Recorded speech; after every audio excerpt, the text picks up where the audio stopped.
Hello everyone, my name is REHMAN and I am a neuroscientist.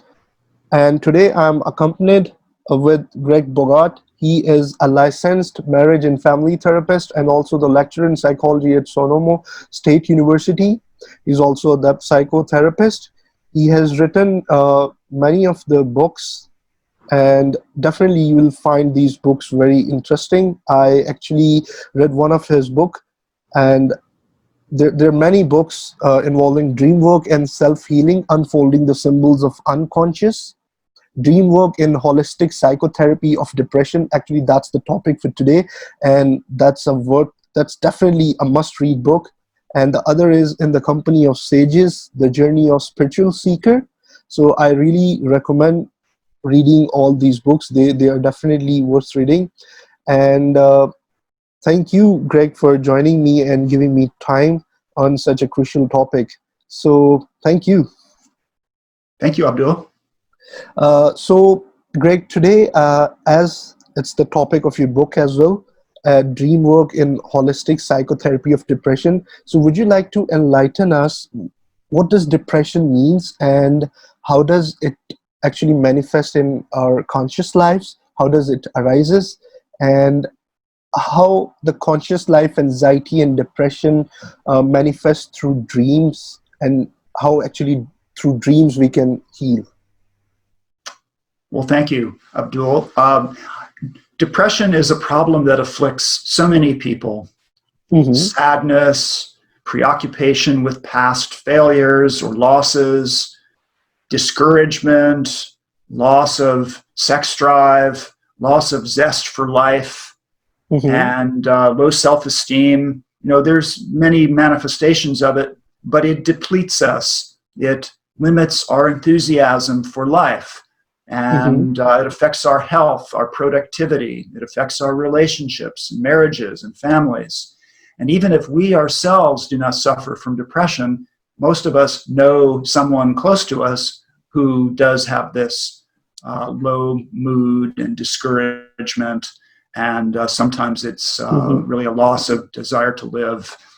So this problem has afflicted millions of people around the world. And we have medications that treat it, but it doesn't always solve the problem. And what I set out to do in writing this book on dream work in holistic psychotherapy of depression is to describe a method I've developed over many years of working with the unconscious, working with our inner symbols, dream images, that depict our suffering, our affliction. They show us images of what is hurting in us.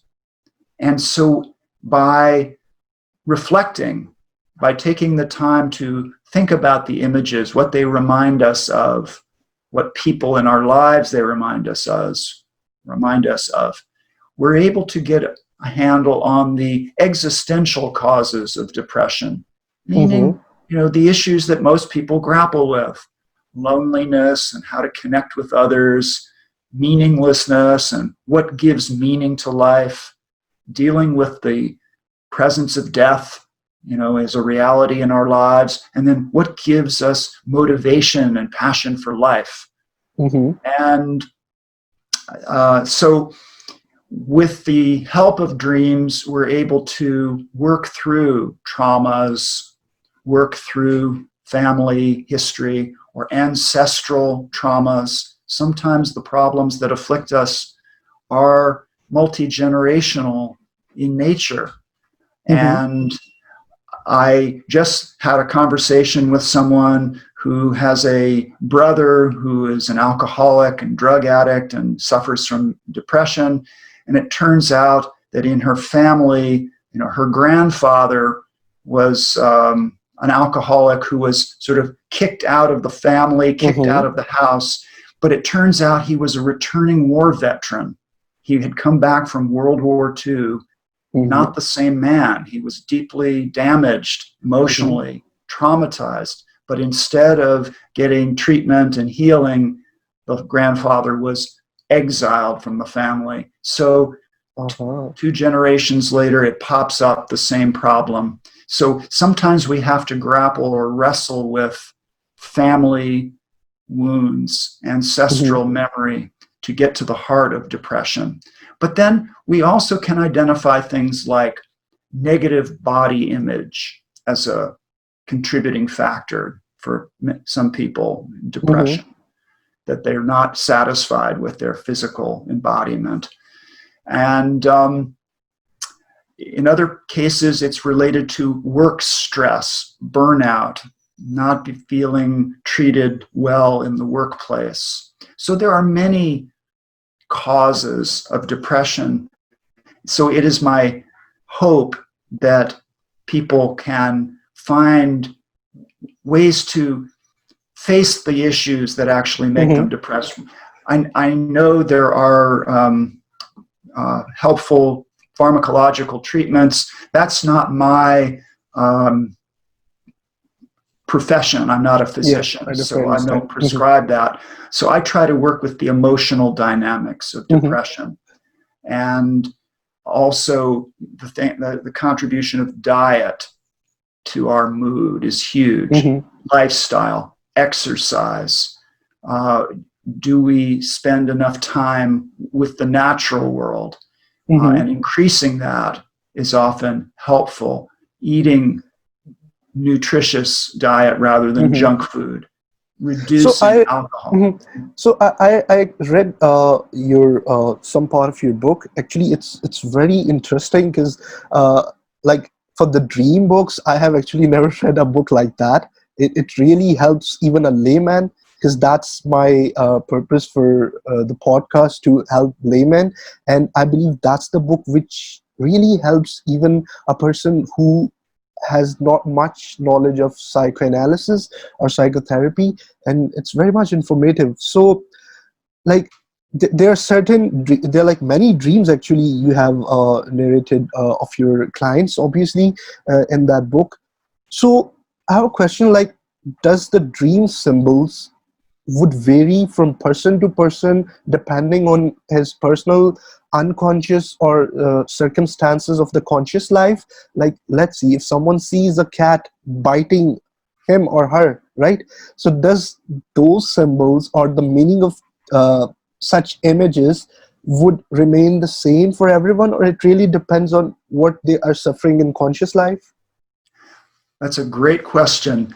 There are common themes, symbols, or archetypes that appear in our dreams, including animals, but they have a very unique personal meaning for each person.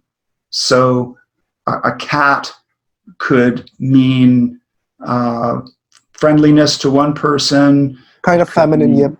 Independence to another. It could mean cold indifference to another person. It could mean cuddling and, furry warmth to another person. So what matters is the individual associations to the cat or other dream images. And yes, we want to study the kind of common appearing symbols in dreams, like water or snakes or mountains or a lion or some other recurrent theme, like the family house, the family home is one of the most common settings for a dream. You dream you're back at mom and dad's place where you grew up. So that's a great opportunity for each person to reflect on, well, what happened in this home? Who lived there? What happened in that place? And it really depends on what were your affiliations or what were your feelings or how actually you felt at that particular time, at that particular place. And you need to go back and heal from there, or you just need to remember or be conscious from that point, right? So that is exactly right. I actually listen from many people, they're kind of psychotherapists even, they say that with the dreams, like there are like certain images and scenarios we see in the dream.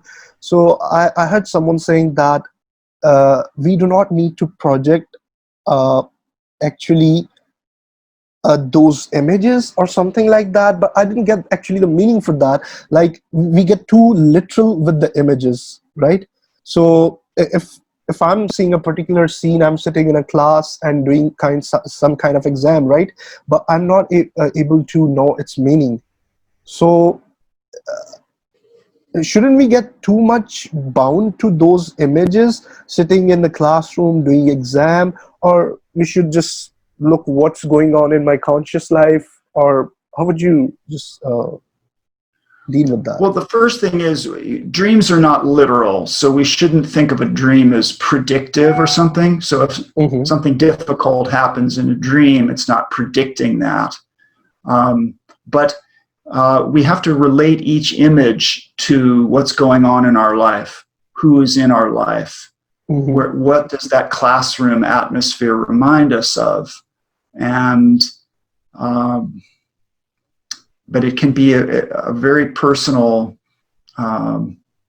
meaning that is stirred forth. You know, so it really depends on what's going on in our conscious life. We actually, that's like a major part we need to consider, what's going on in the conscious life. Well, absolutely. So actually, there was one dream in your book, and that actually confused me, because if I was processing my dream, maybe I could have totally dealt in a very opposite way. So I really wanted to ask that, and even our listeners. So sure, which dream was that? That was Alan's dream, I believe. And that was the dream that he says that I was, my roommate was in my living room with the former roommate's child. And I believe when you wrote, you said that my first association to an invasion of my privacy was that as a serious scholarly person, Alan valued his privacy and alone time, right? Yes.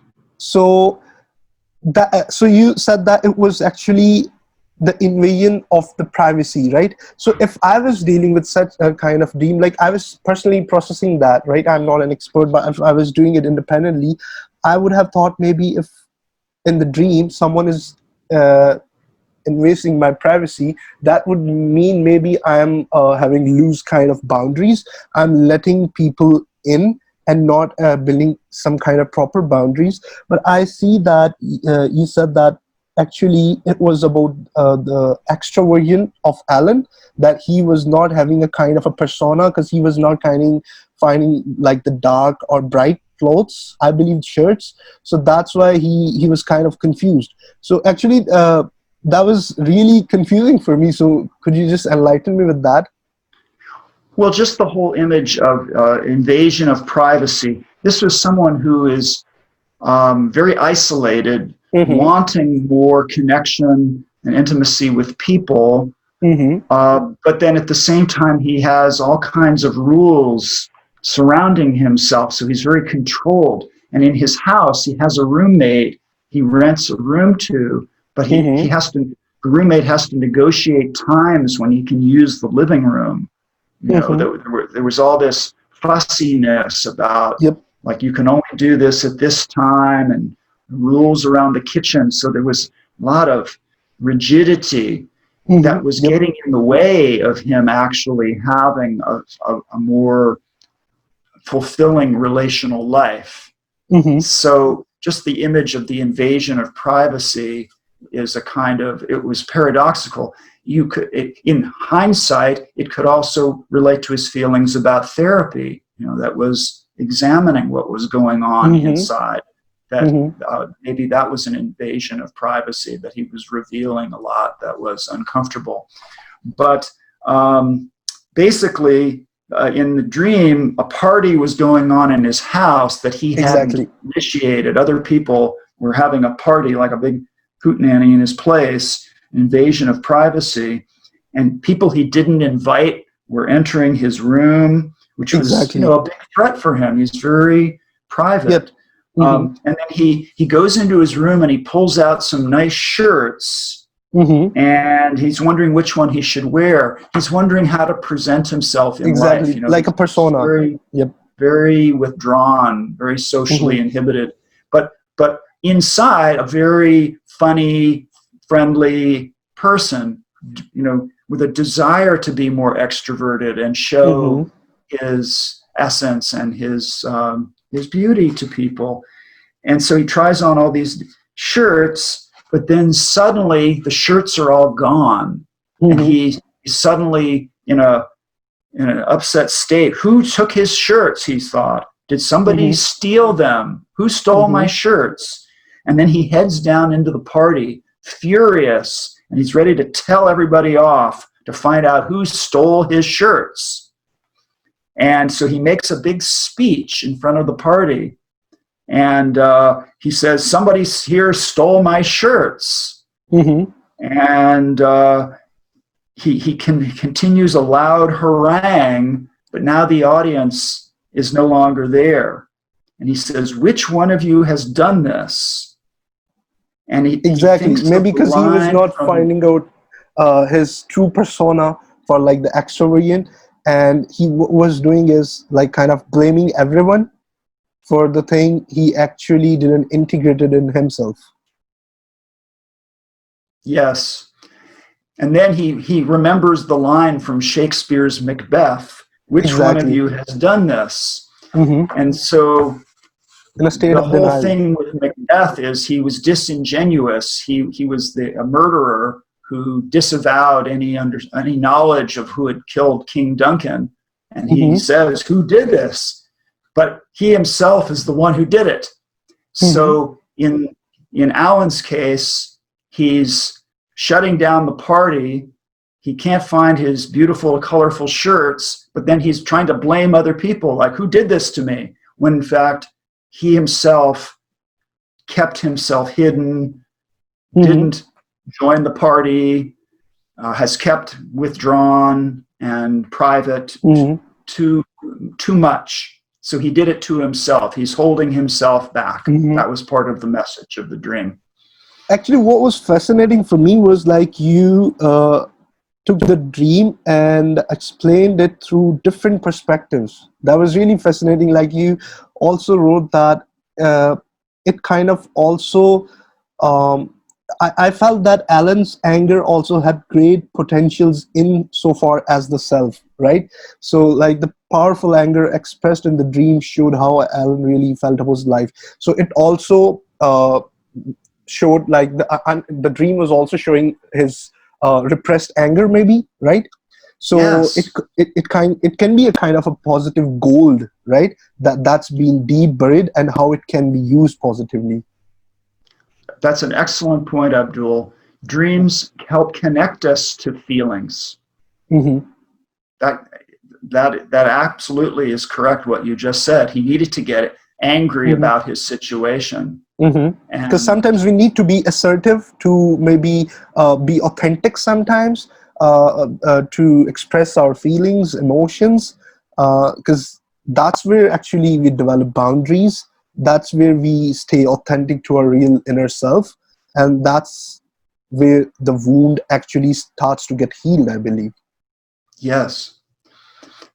So you mentioned the wound getting healed, and that's the key theme throughout the book, which is dreams help us identify the wound, helps us find what's hurting, so we can dress the wound, we can tend to it, we can feel with ourselves compassion, empathy, concern, and take care of ourselves, take care of the hurt parts of us. And that, yep, and that's, I believe, very major part I have seen among people who have actually suffered in their childhood. Like there are many people across the world who were actually abused, either physically, sexually, or emotionally, and in the childhood, and they have kind of reoccurring dreams. They keep coming back with almost the same theme, right? And they are not able to tend back to their wounded inner child, because sometimes it appears in a very ugly form, sometimes crying, sometimes turning against them, right? And such people fear to turn inside. So what would you suggest such people, because I know it's very hard to deal with the trauma when someone had at an early age where there was not a healthy conscious ego developed, and obviously the intensity of the trauma automatically lets all the incident get repressed. But when at adulthood they start dreaming, and they just dream like months and years, same theme or maybe some kind of different, but they fear turning inward, and they kind of develop again that strong persona, and like we are happy, we are doing good, but again that dream reminds that you need to uh, turn back to your trauma. So what would you suggest for such people who fear to turn inwards? Well, first of all, having a support system helps. Mm-hmm. Counselor, therapist, spiritual guide, clergy person, or Mm-hmm. some beloved person to talk it over with. That helps. But I Mm-hmm. think one needs courage to turn inward, to look at oneself honestly. Mm-hmm. But I would say we shouldn't fear the darkness. We shouldn't fear the shadow, the Mm-hmm. the feelings that lurk, the memories. We'll feel better if we let it surface, if we Mm-hmm. let the unconscious breathe, if we wrap our arms around what happened that was Mm-hmm. difficult.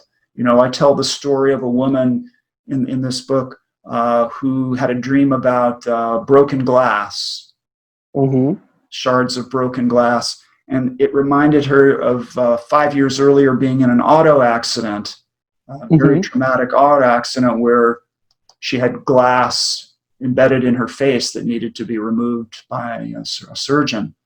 Mm-hmm. And she had been sort of frozen in her development, suffering from post-traumatic stress after this Mm-hmm. auto accident. And the dream was a reminder of it, but was also an opportunity to bring resolution to that, to move forward, to stop Mm-hmm. being arrested in Mm-hmm. development because of what had happened. So sometimes dream images are unpleasant. The great Yep. depth psychologist James Hillman says actually Mm-hmm. 90% of dreams are unpleasant. Exactly. But if we take the bitter medicine, we paradoxically feel better. Mm-hmm. If we touch what is hurting, we feel better. It's like palpating on a pressure point. It Mm-hmm. hurts a little bit, and then the pain dissipates. So it's a safe method with no side effects, except maybe positive side effects, but it has Mm-hmm. no unpleasant medical side effects. And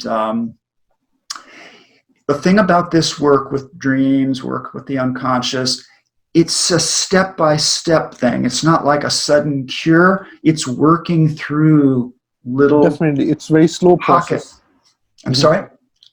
Yeah, that's a very gradual process. We need to be very patient, and obviously, as you mentioned earlier, compassionate towards ourselves, and because obviously we as human beings have kind of uh, a natural urge to do it very quickly. So that's what I believe bothers. Because uh, Slow and steady work on oneself exactly. is a Yep. great path to build one's sense of self, one's aspirations, Mm-hmm. one's goals, and be reconciled to the past. Mm-hmm. So That's very extending important. the last question, which I just asked, like about the people who were actually sexually or emotionally abused in their childhoods, if they do not care for their own inner wounded child, or they do not recognize their wounds. So how do you think that, what impact does it carry when they choose a partner in their life or some friends? Because I have always heard, and it's psychologically written everywhere, that the victims choose abusers, right? So would that happen, like that their unconscious trauma is actually manifesting in a very destructive way, and they are again choosing like the abusers because they consider themselves unfortunately damaged goods, right? And Well, the question you're asking really goes into the whole topic of what we call object relations or patterns of Exactly. attachment, which Hmm. we learn early on Hmm. and tend to form what we call an internal working model. This is a term Hmm. from John Bowlby, the founder of attachment theory. It says we Hmm. form an internal working model of attachment and how relationships form and how we experience them. And so, Hmm. yes, we can tend to repeat those until we gain insight, until we break the cycle, until we, in response to your question, until we can choose someone who doesn't abuse drugs or alcohol, or someone Hmm. who doesn't mistreat us. There has to be a point of uh, determined choice, to have Hmm. self-respect, to not allow oneself to be mistreated Hmm. anymore. So do you think that again it's like it's because victims actually didn't attend their own trauma, so that's why choosing a partner or a friend or maybe some kind of people around you, so that's actually the trauma would be manifesting consciously in a very destructive way, so that's why they are choosing the people that would harm them again, so that's actually uh, due to their past experiences in childhood, because I have seen that it's very much it's very much seen actually that who are abused somehow in their childhood, they suffer a lot choosing wrong people in adulthood. So it's always a question that how does it have an impact, how does it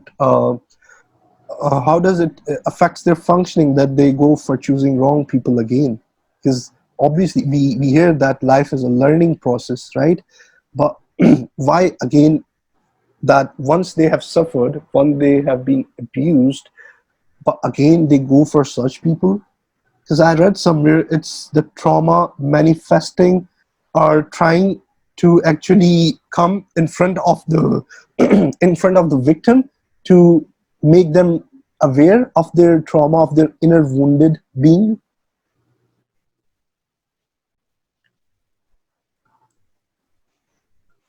Well, I'm not sure I understand fully what the question is you're asking. I think you're making a statement that's true, that people who have been abused often unconsciously repeat this.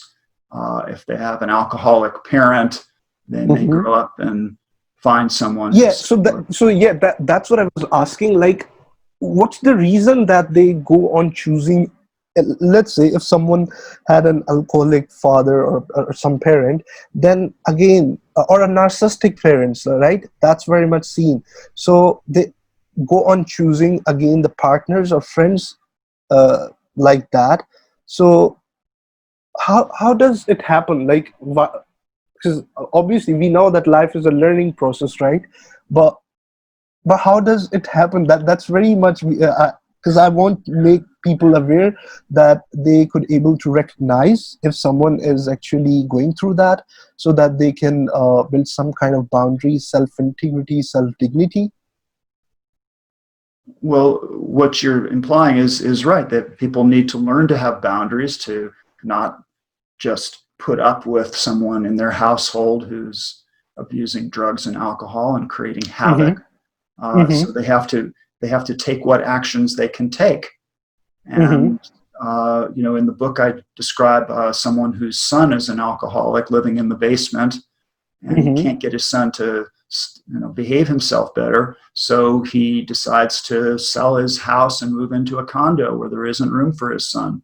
He takes Mm-hmm. the action he can take, and lets his son start to learn from the school of life that he can't mooch off people and lay around drunk in the basement. He's got to get out and work. So it takes an act of will for people who have been abused, who've been traumatized, to emotionally face what has happened, to Mm-hmm. create boundaries, to prevent further intrusions, further violation of their dignity, their body, their rights, their property. This is a big journey in psychological maturation. Mm-hmm. It is a little bit outside the scope of my book, and but I appreciate the question. And Yeah, because I definitely understand that it was like outside the context of the book, but I just, because that's what people really suffer from that, so I really wanted to ask that question. But yeah, it really helped. So how would you lastly advise people suffering from depression, as dreamwork and holistic psychotherapy of depression is the title? So lastly, how would you advise people to, like, for a layman who's not even aware of okay, psychotherapy and psychology, to uh, work on their dreams, and how should they write that, how should note that, and how they should okay. actually work? So my program would be get aerobic exercise several times a week as a Mm-hmm. bare minimum place to start with a holistic approach to wellness, to balance the diet, to reduce alcohol intake, because alcohol is a depressant, to reduce the amount of techno immersion, Mm-hmm. every day, to have breaks from our immersion in media, Mm-hmm. but then to examine oneself in the mirror of dreams, keep a dream journal, keep a Mm-hmm. book by your bed, write down anything that you remember, even if it's Mm-hmm. unpleasant, even if it's scary, even if you don't know what it means. It might, Mm-hmm. dreams rarely make sense at first, but to just Mm-hmm. capture the image or the story, description of a character or characters in a dream, write it down. And then, what my book shows is how you just start asking questions. What does this character remind me of? Where Mm-hmm. is this place? What kind of place is it? What does it remind me of? If there's a 6-year-old character, what does it remind me of about when I was 6 years old? There's numerous examples like that in the book, that where Mm-hmm. an age-specific reference triggers some important memory. So to sort through the material in dreams, having a guide is helpful, a therapist, or do it with your spouse or your best friend, and talk Mm-hmm. about, what does it remind me of? What do I feel in the dream? What am I doing in the dream? What am I not doing in the dream? Mm-hmm. Where is the hurt or the wound in the dream? Where is the Mm-hmm. healing or the resolution in the dream? What Mm-hmm. are the obstacles or adversaries in the dream? Mm-hmm. And so if you are inclined to read this book, you'll see many Mm-hmm. examples that show how you relate the dream images to your present life, Exactly. Mm-hmm. to your past remembered life, to your envisioned future life. And so it is an integrative process where step by step you are nourished by the unconscious. The unconscious sees us from its own different perspective and gives us new rays of insight to help us Mm-hmm. see ourselves more clearly and see a healthier Mm-hmm. path forward. Great. I believe actually that was a very wonderful insight on keeping the note on dreams and how to work with that. So thank you so much, Greg, for joining me today. And Abdul, I thank you. I would really like to tell our listeners your website. It's dawnmountain.com, DAWN, and mountain.com. You would get all the publications, books of Greg, and you can read the articles published by Greg. Thank you so much, Greg. And it was Thank you. I really wonderful. appreciate the chance to be here. Thank you, Abdul.